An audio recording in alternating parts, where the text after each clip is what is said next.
পানি শুধু পিপাসা মেটানোর জন্য নয়, এটি আপনার মস্তিষ্কের কার্যক্ষমতা, ত্বকের স্বাস্থ্য এবং শরীরের এনার্জি ধরে রাখার মূল ফুয়েল।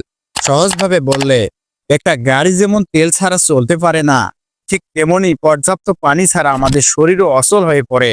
অনেকেই আমরা একটা ভুল করি, একসাথে অতিরিক্ত পানি খাই, আবার সারাদিনে পানি খাওয়ার কথা ভুলে যাই। এই অভ্যাসগুলো কিন্তু শরীরের জন্য একদম ভালো নয়। তাহলে সঠিক নিয়ম কি? আজ আমরা শিখব কিভাবে পানি খাওয়া উচিত। প্রথমত, সকালে ঘুম থেকে উঠে 1 গ্লাস পানি পান করুন। দ্বিতীয়ত, খাবারের কমপক্ষে 30 মিনিট আগে পানি পান করার চেষ্টা করুন।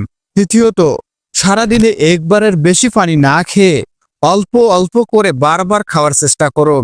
এবং সর্বশেষে, খুব ঠান্ডা পানি পরিহার করাই স্বাস্থ্যের জন্য সবচেয়ে ভালো।